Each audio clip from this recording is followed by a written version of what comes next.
So in this video, we're going to be talking about Fréchet derivatives of orders 3, 4, and higher. So far, we've seen the first Fréchet derivative, which I recall is the unique linear transformation from, remember, f is always a function from a subset of v to w. The subset is open. And we know that the first Fréchet derivative is a linear transformation from v to w that satisfies this relation here. The second derivative satisfies something similar. Well, it's defined in terms of the derivative of the first derivative. And of course, the higher derivatives are going to be derivatives of derivatives. However, even with the second derivative, we saw there's this slightly awkward issue of these isomorphisms that we had to grapple with and get used to. And the same kind of thing will happen over here. We'll define the kth Fréchet derivative in terms of certain isomorphisms, and we're going to prove it symmetric under certain conditions like we did for the second derivative. So yeah, let's get started. So here's the usual setup. We have two Banach spaces, V and W, with their respective norms, use an open subset. We have our function u from V to W. And we know that if you have at all points of u a Fréchet derivative, meaning a linear operator from v to w, then this map that assigns to each x naught its Fréchet derivative is a mapping from u to LVW. LVW, remember, is a space of bounded linear transformations from v to w. It's a Banach space with that operator norm, the arrow norm, right? So this norm over here. Now, when we take the second derivative, well, in some sense, the simplest thing is we take the derivative of the derivative, noticing that this guy, well, it's not W, but it's also a Banach space, so you can talk about this derivative of the derivative. That's a linear transformation from V to the counter domain, which is a set of linear transformations from V to W. However, that's a bit awkward and not particularly kind of enlightening, so what we do, more or less immediately, we turn this space into the space of bilinear transformations from V to W. And we say, well, there's this natural isomorphism, right? So remember that df x naught takes a vector v1 and produces a linear transformation. It takes a vector v2 and gives you an element of w. Now we just define things so that this is equal to d2f x naught v1 v2. And then there's a bunch of things you need to check. You need to check that this transformation here really is an isomorphism between norm vector spaces, this guy and this guy with their respective norms. But it all works in the end, so we're good. Now let's do something similar for the higher derivatives. And okay, so here recall, before we do that, this isomorphism business, right? So what is that? So you take the linear transformation from V to LVW, you turn it into a bilinear transformation. It takes V1 and V2. Well, TV1 is a linear transformation, apply it to V2. And this is bilinear because, well, it's linear in V2 because TV1 is linear. It's linear in V1 because the map T from V to LVW is linear. And it's bounded, has the same norm. And there's even an inverse mapping where you take a bilinear transformation and say, if I fix the first variable, I have a linear transformation. And that by definition is TQ of V1. That's a linear transformation associated with each V1. Okay, now we do a similar thing. So we're going to start with an isomorphism, which is in some sense the mother of all isomorphisms in this subject anyway. Because we're going to be talking about, derivatives of derivatives, eventually we'll end up doing things like looking at the space of K1 linear transformations from V to the space of K2 linear transformations from V to W. So that's a bit of a mouthful. And I didn't even say that these transformations have to be bounded, right? Remember, this is bounded K1 linear. And the whole point is that if you have a K1 linear mapping from V to LK2 VW, that's like having a single K1 plus K2 mapping, K1 plus K2 linear mapping from V to W. And that's the goal of this theorem. So this equal with a tilde sign means the same thing as before. We have an isomorphism associating with each element of this space and element of this space. This is a linear mapping with linear inverse that preserves norm. This theorem is it's really the same proof as the other theorem that we proved, right? So a particular case of this theorem is the one that we use for the second derivative, which is this one. Basically, when we proved that, I showed you what the isomorphism was and left some details for you guys to work out. I also showed the preserved norm. So I'm going to do that even faster in this case. If you understood the previous case, this one shouldn't present any problems. And in particular, I'm going to be leaving a lot of the checking to you. And the next time we meet, you have a chance to ask me questions about this.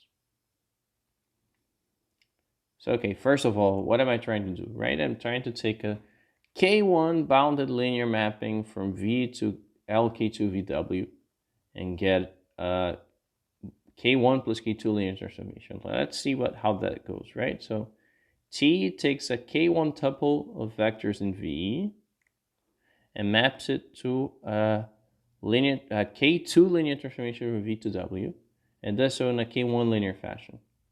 Okay, what's this guy then? This is an element of LK2 VW, meaning that it takes K2 vectors in V and produces, well, an element of W in a way that's it's linear in each one of these arguments, but we also know it's linear in each one of these arguments. And you see, so I have this expression that in the end it takes K1 plus K2 vectors in V, and it gives me an element of W, and it's linear in each variable. Therefore, I can define a K1 plus K2 linear transformation from V to W simply saying, well, I take my list of K1 plus K2 vectors and apply T to the first K1 of these, and then I apply the result, which is a linear mapping to the remaining guys. And all you have to check is that this is indeed K1 plus K2 linear. Now, one important property that we need is that if we start from a T that's a bounded linear mapping from V to LK2 VW, a bounded K1 linear mapping, from V to LK2 VW. So we need to check that this guy here, Q of T, is also bounded. And actually the norm is the same. So we do it like last time. So we just write the definition. What's a norm of this K1 linear transformation between these two spaces? Well, it's a soup over non-zero vectors. In the denominator have the product of the norms. In the numerator have T applied to these vectors. Now to compute the norm of T is a K2 linear mapping. So I have to look at what T applied to V1, VK1 does to a K2 tuple of vectors. And then I get two products in the denominator, the same product here, and another product of the V tilde i's. And I get a soup of soups. We saw last time that you can take all the soups together. And of course, when you write it like this, you see that here you have Q of T applied to V1, VK1, V1 prime, VK1 prime, VK2 prime, divided by the product of the norms.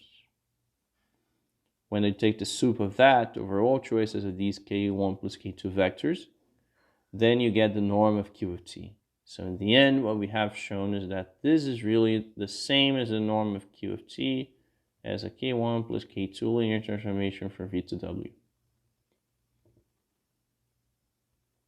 All right. So it preserves norm. You also have to check that it's linear, meaning that if I start with lambda T1 plus T2, and I compute the equivalent K1 plus K2 linear transformation, so this thing here behaves as it should. But that's an exercise. And you have to check that there's an inverse. So let's describe the inverse. It's what we sometimes call the reduced transformation. So I have a K1 plus K2 linear transformation bounded from V to W. Now the reduced transformation takes K1 vectors, and it gives me this. So it gives me a K2 linear transformation for V to W, where I say I'm going to compute Q. Q, remember, is K1 plus K2 linear. So I'm going to compute Q when I fix V1 to VK1, and I vary the other vectors. Again, you have to check that this is a linear transformation between LK1 plus K2 VW and LK1 V LK2 VW. And you have to check that this transformation is the inverse of the other one. So if I start with T and I get the equivalent multilinear transformation, then I reduce it, I go back to T. If I start with Q, I reduce it, and then find the equivalent K1 plus K2 linear transformation, I go back to Q.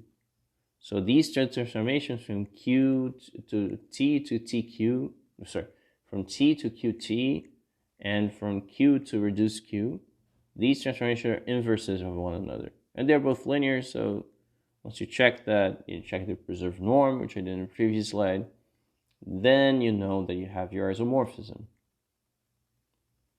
And that will allow us to treat all these spaces like the same, LK1 plus K2 VW, and etc. Okay, we can now finally define the Fréchet derivative. So of order K. And it's really simple. You just say the following. So assume that f is, I'm going to define like inductively. So this should be K minus 1. I'm sorry about that. Suppose you know how to define the derivatives up to order K minus 1. And they're well defined, so meaning they all exist. So now you can look at the derivative of order K minus 1. What is that? So that's a transformation from U to LK minus 1 VW. This guy is a Banach space, and how do we know that? Well, it's an exercise, but you can also check it. You can check it directly. You can check it from the isomorphism, so no big deal.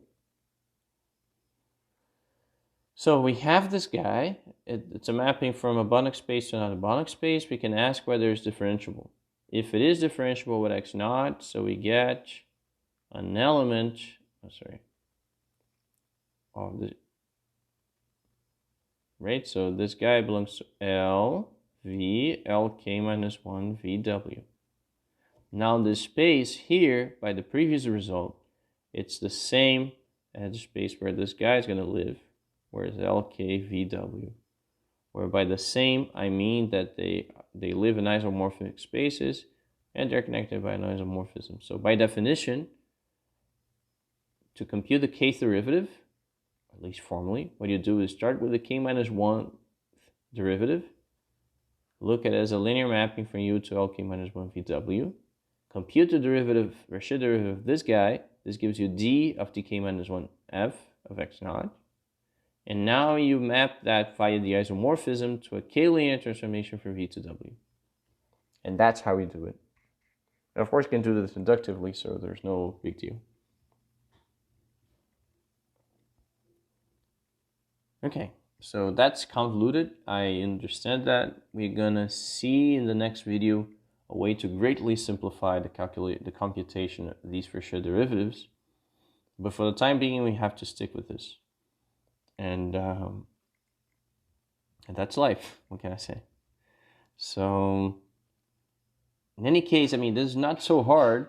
And actually, you're gonna see that by using things in a clever way, you're going to be proving a non-trivial theorem. But here's an exercise that I want you to try first. So you should actually try to kind of, stop the video and try this one. And I see that I made a typo here, so I should fix it. So what is this? So I'm saying this. So if you want the kth derivative, Fréchet derivative to be well defined over the whole of U, just makes it simpler. It's necessary and sufficient that you have jth derivatives defined from U to Lj, right? So then this is a J linear transformation from V to W. So you have a mapping from U to the space. So you should ask that this is well defined and that this guy is K minus J times Fréchet differentiable. And here I have the result. I'm saying that, well, okay, again, this guy lives in the space of K linear transformations. So this lives in LK minus J V Lj VW. And we know that these two spaces correspond via an isomorphism. And I'm saying that dkf x naught will be indeed the image of the K minus Jth derivative of djf. under the isomorphism. So that's, depending on how you feel about these things right now, it should be either obvious or a complete mystery. I guess you all had fun with my phrase mysterious interval in the other video. So this, maybe you're still in the mysterious interval regarding the higher Fréchet derivatives. But if you try to do this, then you see that it's not hard, it's just a little bit boring. Okay? Right, so watch. So now I'm going to state and prove a result that's about symmetry of the kth Fréchet derivative. So remember, we proved symmetry of the second derivative, saying suppose that f is twice Fréchet differentiable and that the second derivative is continuous at a certain x0. Then the second derivative is symmetric, meaning that it's symmetric as a bilinear transformation. That is, if you apply it to v1, v2, is the same as applying it to v2, v1. So the generalization we prove here is that if you have k times differentiable, and the kth derivative is continuous at x equals to x naught, so this kth derivative is symmetric in the sense that, well, remember, this guy takes as input a k-tuple of vectors in V and outputs a vector in W. And what symmetry means that the order of the vectors in V that you feed into this transformation doesn't really matter. You can permute them as you like, and that's going to give you the same result. Okay?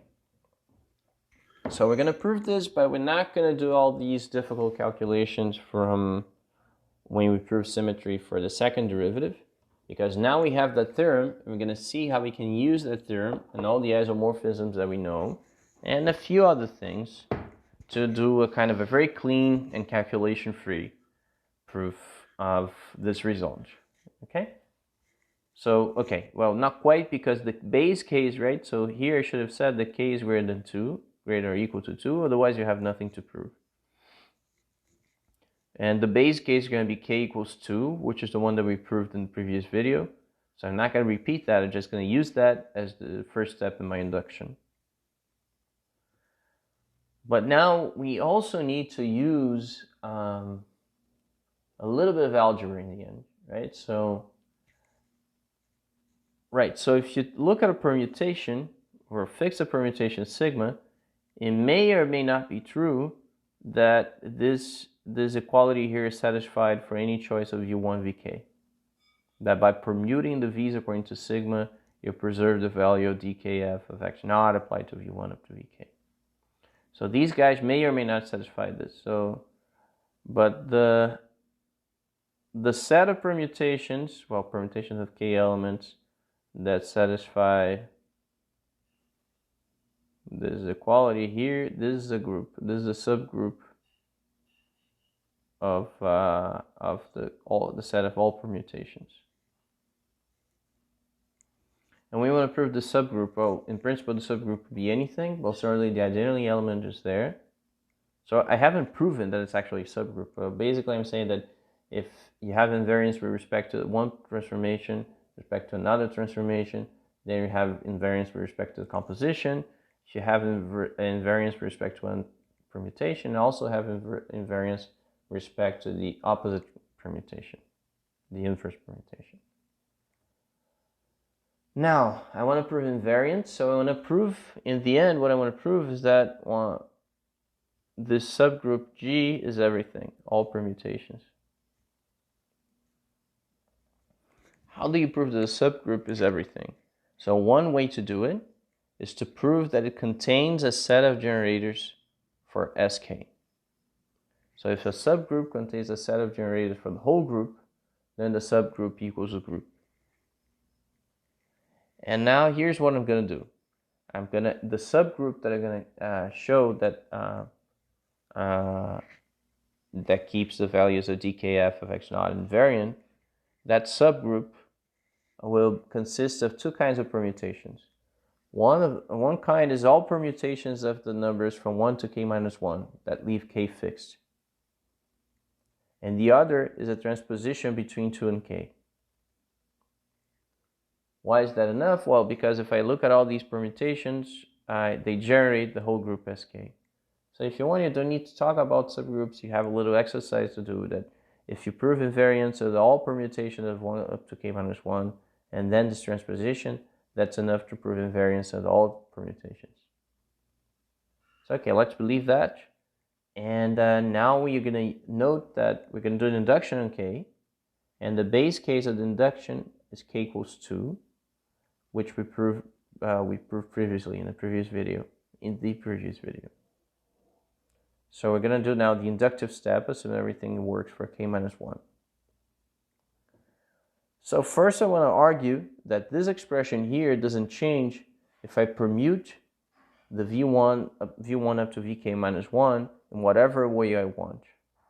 How do I do that? So I'm going to use my isomorphism. Okay, right. So this guy is an element of LK VW, which is the same or isomorphic to the space LK minus 1 from V to LVW.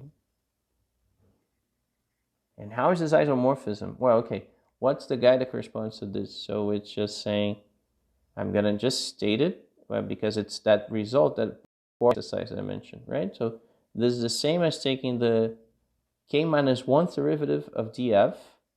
And what is that, right? Well, it's the element of this space. So it takes k minus 1 vectors and produces a linear transformation from V to W, which gets one extra vector. So what you just have to do is to go through the isomorphisms and check that this is exactly what you get. Okay, and so we use the isomorphism here. Now look, this is the k minus 1th derivative of a certain function. Well, the function happens to be df, but it's still a function. And I took k minus 1 derivatives of that. I computed the k minus 1th derivative of these guys. Well, then I apply it to something else. But that doesn't matter, right? Because what's inside, I claim, is invariant of permutations. Here I'm using the inductive hypothesis, right? So the k minus 1 derivatives are indeed symmetric when they're continuous at x naught, when there's continuous dependence on x naught. And is that true? Well, okay, we're assuming that dkf is continuous at x naught, so this thing's also going to be, because the isomorphisms all preserve norms, so they preserve continuity. Okay, there's a lot of checking involved, but that's not hard.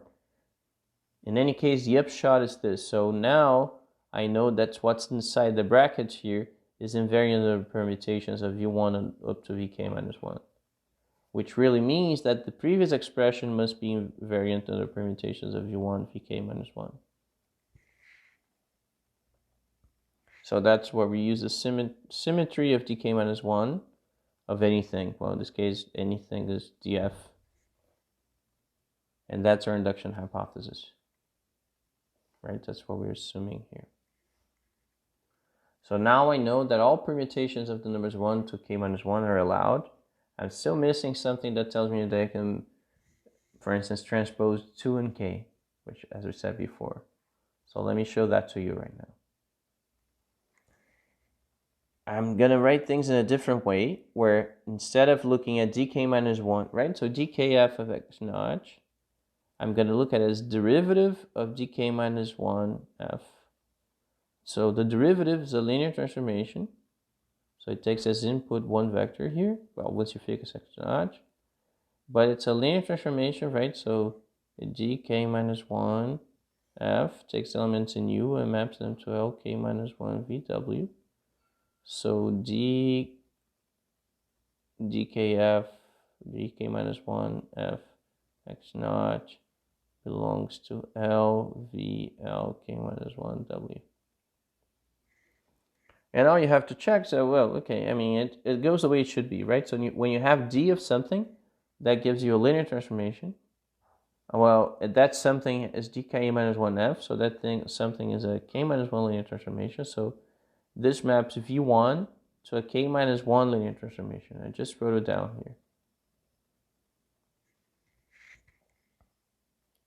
Now, I'm going to use the relationship between Fréchet and Gâteau derivatives to say that I'm assuming that the kth Fréchet derivative exists, Therefore, that's also saying that the derivative of dk minus 1f exists at x naught.